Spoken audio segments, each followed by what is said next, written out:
नमस्कार दोस्तों, आज मैं सिलोजिज्म का पार्ट 9 लेकर आया हूँ। पीछे जो भी मैंने वीडियो बनाया है वो मैं इस टॉपिक के बारे में जो भी इसका कॉन्सेप्ट हो सकता था और जितनी भी बारीक बातें थे वो सभी मैंने आपको बताया है और सबका डिस्कशन मैंने किया है।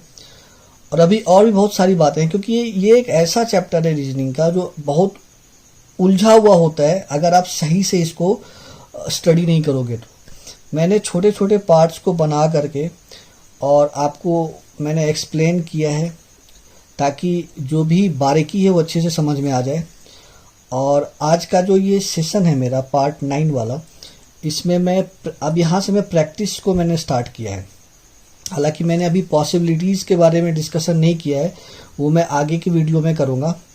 और जैसा मैंने आपको बताया था कि मैं एक एक बात आपको बताऊंगा, तो मैं आज भी उसी पे कायम हूँ। और आप इस प्लेटफॉर्म पे बने रहना, आपको यहाँ पे पूरा डिटेल्ड डिस्कशन मिलेगा और सभी बातों को हम कवर करेंगे। जितनी भी बात होगा इस चैप्टर से जुड़ा हुआ, मैं उसके बारे में एक एक बात को बताऊंगा और जहाँ जहाँ भी मुझे लगेगा कि कुछ अपडेट करना है तो वो भी मैं करता जाऊँगा। तो मेरा कोशिश है कि आपको मैं अच्छे तरीके से समझाऊं ताकि कहीं कोई कन्फ्यूज़न ना हो, डाउट ना हो। और अगर आप मेरे वीडियोस को पूरा देख लेते हो तो उसके बाद कहीं भी आपको कुछ भी और भी कहीं जा कर के आपको कुछ वहाँ से ज़रूरत ना हो देखने की, और यहीं पे सारा आपको अच्छे से समझ में आ जाए। तो स्टार्ट करते हैं आज का सेशन। और ये अब यहाँ से हम लोग प्रैक्टिस को स्टार्ट करते हैं।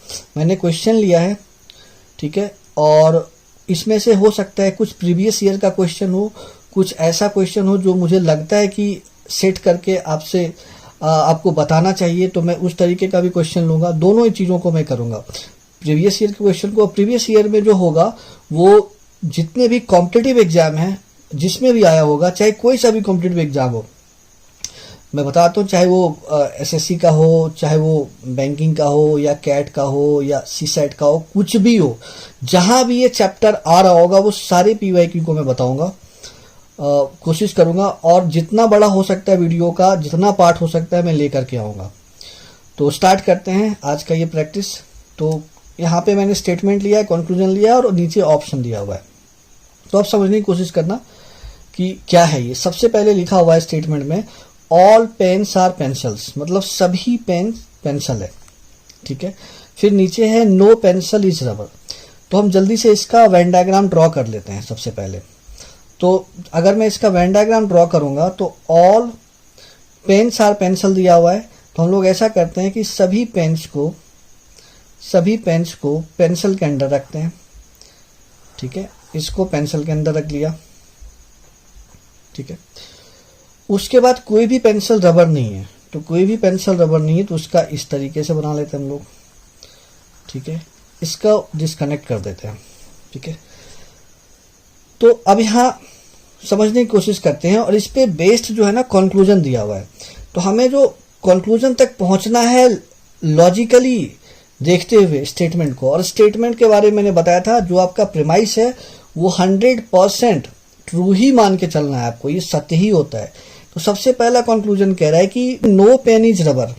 इसका मतलब है कि कोई, ये जो कहना चाह रहा है, कह रहा है कोई पेन रबर नहीं है। तो क्या ये जो पूछा जा रहा है, डेफिनेट पूछा जा रहा है, क्या ये बात सही है डायग्राम को देखते हुए? तो यहाँ ध्यान से देखो, जो कथन है वो क्या कह रहा है। कथन कह रहा है कि कोई भी पेंसिल रबर नहीं है और जितना भी पेंसिल है उसके अंदर पेन है। तो थोड़ा सा लॉजिक लगाओ और सोचो आप कि जब कोई पेंसिल ही रबर नहीं है, इसका आउटसाइड का जो एरिया है उसी के अंदर ये एंटर नहीं कर सकता है, तो फिर क्या ये इसका पार्ट होगा? बिल्कुल नहीं होगा। तो इसका मतलब ये जो बात कहा जा रहा है नो पेन इज रबर, कोई पेन रबर नहीं है, तो ये बात सही कहा जा रहा है, ठीक है ना। ये फॉलो करेगा।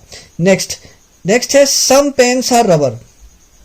अब भाई सम पेन्स आर रबर ये भी नहीं है, क्यों? क्योंकि देखो पेन सारा पेंसिल के अंदर है और कोई भी रबर पेंसिल नहीं है। एक बात का ध्यान रखना, जब स्टेटमेंट डिनाई कर रहा है ना तो फिर हम जबरदस्ती करके उसका कंक्लूजन फॉलो नहीं कराएंगे। जब स्टेटमेंट ही मना कर रहा है कि कोई पेंसिल रबर नहीं है और पेंसिल के अंदर पेन है, तो पेन रबर का कोई पार्ट नहीं होगा। तो सम पेन्स आर पेंसिल, ये बात जो है यहाँ पे फॉलो नहीं करेगा, ठीक है। उसके बाद कहा जा रहा है ऑल रबर आर पेन्स, सभी रबर पेन है। अब ये बात फिर इसी का कन्वर्जन कर दिया गया है, तो जब ये पेंसिल का पार्ट ही नहीं है तो पेन भी नहीं होगा, ठीक है ना। तो ये बात भी यहाँ से क्या आ रहा है, गलत निकल के आ रहा है। उसके बाद कहा जा रहा है कि सम रबर्स आर पेन्स, कुछ रबर पेन्स है। जब कोई रबर पेन नहीं है तो कुछ रबर भी पेन नहीं होगा, क्योंकि ये यहाँ से डिस्कनेक्ट है ये लाइन। तो ये भी बात क्या हो जाएगा, यहाँ भी ये भी फॉलो नहीं करेगा। तो कहने का मतलब ये हो गया कि ये दिए हुए कथन पे जो 4 निष्कर्ष दिया था उसमें से सिर्फ पहला वाला फॉलो करेगा। तो मेरा जो आंसर होगा ओनली कंक्लूजन फर्स्ट फॉलोज होगा, तो ये वाला सही हो जाएगा, करेक्ट। अब मैं आता हूं दूसरे क्वेश्चन पे। अब दूसरे क्वेश्चन को देखते हैं। जो कथन दिया हुआ है, no mobile is a watch, all watches are calculators, ये कथन है, नीचे इसका कंक्लूजन है और यहाँ इसका ऑप्शन दिया हुआ है। सबसे पहले हम जो कथन दिया है उसका वेन डायग्राम पहले ड्रॉ कर लेते हैं। वेन डायग्राम जैसा होगा, यहाँ पे कोई मोबाइल वॉच नहीं है, ठीक है। तो कोई भी मोबाइल वॉच नहीं है, तो इसका सिंपल सा डायग्राम ये वाला हो जाएगा। डायग्राम कैसे बनाते हैं मैंने पीछे की वीडियो में मैंने डिस्कस किया है, आप वहां से देख सकते हो जाकर। ऑल वॉचेज आर कैलकुलेटर्स, सभी वॉच जो है वो क्या है, कैलकुलेटर है। मतलब सभी वॉच को कैलकुलेटर के अंदर रखना है, ठीक है, ऐसा। अब जो कंक्लूजन है पहले उसको देख लेते हैं। पहला कंक्लूजन कह रहा है कि कोई कैलकुलेटर मोबाइल नहीं है। देखो कोई कैलकुलेटर मोबाइल नहीं है। अब ध्यान देने वाली बात है और काफी इंपॉर्टेंट है, ध्यान देना यहाँ पे। मोबाइल जो है, कोई भी मोबाइल वॉच नहीं है और सभी वॉच है कैलकुलेटर के अंदर। तो जितना एरिया एक्वायर कर रहा है वॉच, वो तो मोबाइल नहीं होगा, लेकिन वॉच को छोड़ के जो बाकी का अनडिफाइंड एरिया है कैलकुलेटर का, ठीक है, वो मोबाइल होगा नहीं होगा इसके बारे में ना तो मैं श्योर हूं ना आप श्योर हो, हम कुछ कह नहीं पाएंगे इसके बारे में। तो यहां कह रहा है कि आप बिल्कुल सर्टेनली बताओ कि क्या कोई भी कैलकुलेटर मोबाइल नहीं है। तो हम इस बात की गारंटी तो नहीं देंगे, ठीक है। क्यों? क्योंकि मैं एक डायग्राम बताता हूं, जो जब भी इस तरीके का कंक्लूजन आए तो इसका एक पॉसिबिलिटी का डायग्राम बना के आप देख सकते हो, ताकि आपको यहां से क्लैरिटी मिल जाएगा। मैं एक डायग्राम बनाता हूं मैनिपुलेट करके उसको, ठीक है। तो मैं यहाँ पे वॉच रखता हूं, ठीक है, और ये पूरा का पूरा जो एरिया है वो कैलकुलेटर का है, ठीक है। यहां मैं मोबाइल को रख लेता हूं, ठीक है। अब एक बात बताओ, मोबाइल से मैंने वॉच को डिस्कनेक्ट कर दिया, तो सारा मोबाइल मैंने कैलकुलेटर के अंदर डाला, क्योंकि कथन में ये क्लियर नहीं कहा है तो मैं यहाँ पे रख सकता हूँ। बस इतना ध्यान रखना है कि जो भी कथन में उसको गलत नहीं करना है। तो सारा का सारा जो मोबाइल है, सारा का सारा जो आपका वॉच है वो सब कैलकुलेटर के अंदर है, करेक्ट। अच्छा, मोबाइल से वॉच का कोई कनेक्शन नहीं है ये कह रहा है, तो ये भी मैंने यहाँ ड्रॉ कर दिया। इसको मैनिपुलेट करके बनाया। ये रियल डायग्राम ये वाला है, मैंने इसको मैनिपुलेट करके पॉसिबल के तौर पे मैंने देखा, क्योंकि मुझे इसका काउंटर चेक करना है कि कोई कैलकुलेटर मोबाइल नहीं है। तो ये बात क्या 100% ये सही कह रहा है? क्या इसको मैं सही कर दूं या गलत करूं, क्या करूं? तो इसके लिए मैंने ये बनाया। अब यहाँ देखो कि हम सभी मोबाइल को कैलकुलेटर के अंदर तो रख ही सकते हैं ना, तो इसका मतलब जब सबको रख सकते हैं तो कुछ भी हो सकता है, ठीक है। तो ये जो बात कह रहा है कि कोई कैलकुलेटर मोबाइल नहीं है, ये गलत बात है यहाँ पे, है ना। ये अपने आप में फॉलो नहीं करेगा। क्यों? क्योंकि भाई मोबाइल जो है वो कैलकुलेटर का पार्ट हो भी सकता है, नहीं भी हो सकता है। हम इसके बारे में हमें कुछ नहीं पता है, कांट से, है ना, कुछ नहीं कह सकते हैं। तो सर्टेनली हम इसको ये सही कैसे करें, तो इसलिए हमने इसको अनफॉलो किया। सेकेंड कह रहा है कि सम कैलकुलेटर्स आर मोबाइल, कुछ कैलकुलेटर मोबाइल है। तो देखो कुछ कैलकुलेटर मोबाइल है, फिर वही बात आ गया। कौन सा बात?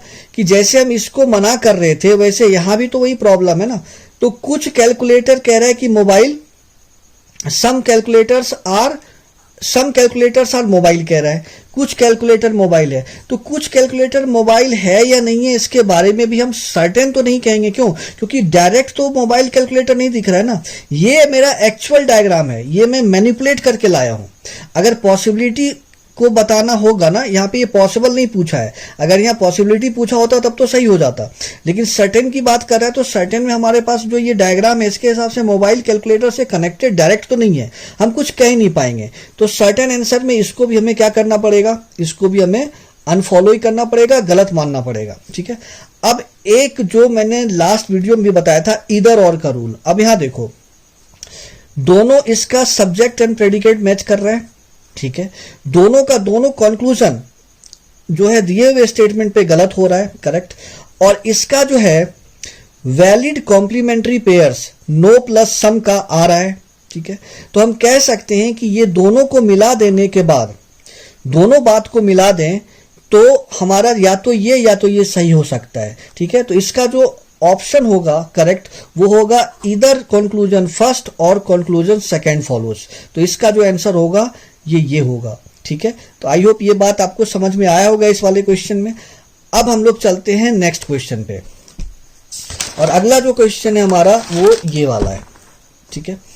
अब यहां देखो क्या लिखा हुआ है, सम ए आर बी, उसके बाद है नो बी सी, ये स्टेटमेंट है, कथन है। कंक्लूजन इस पे दिया हुआ है। सबसे पहले हम इसका वेन डायग्राम ड्रॉ कर लेते हैं। तो सम ए आर बी तो हम इस तरीके से बना लेते हैं, ठीक है, डायग्राम ऐसा ही होगा। नो बी सी, कोई बी सी नहीं है, इस तरीके से बना लिया, ठीक है, नो बी सी। पहला कंक्लूजन कह रहा है कि सम ए आर नॉट सी, कुछ ए जो है सॉरी कह रहा है कुछ ए सी नहीं है। ये बात सही है या गलत है? देखो मैं एक बात बताता हूं आपको भाई, ए का जो पार्ट बी से कनेक्टेड है, क्योंकि कोई भी बी सी नहीं है, इस बात का ध्यान रखना है। तो ए का जो सम पार्ट जो बी से कनेक्टेड है उसके बारे में मैं 100% श्योर हूं कि वो सी नहीं होगा। तो इसका मतलब ये वाला बात फॉलो करेगा, ये सही है। सम ए आर नॉट सी मतलब कुछ ए जो है सी नहीं है। और इसको डिफाइन में कैसे कह रहा हूं कि जो वो सम पार्ट बी से कनेक्टेड है ना ए का, वो 100% सी नहीं है। तो पहला वाला तो फॉलो कर जाएगा, सही कह रहा है वो, है ना। उसके बाद कहा जा रहा है some B are A, some B are A, तो आपको तो क्लियर दिख रहा है इसी से कि सम बी आर ए जो है, क्योंकि साफ साफ दिख रहा है कि बी का जो कुछ पार्ट वो ए है, तो ये भी फॉलो करेगा। तो इसमें जो है दोनों ही फॉलो करेगा, तो इसका आंसर होगा बोथ फॉलोज। तो आज मैंने आपको 3 अलग अलग तरीके का क्वेश्चन बताया, और मैं उम्मीद करता हूं कि आपको समझ में आएगा, और आप इस प्लेटफॉर्म से बने रहना। मैं सभी तरीके का क्वेश्चन लेके आऊंगा और पूरा डिटेल्ड एक्सप्लेनेशन बताऊंगा आपको, ताकि कहीं कोई डाउट का गुंजाइश ना हो। धन्यवाद।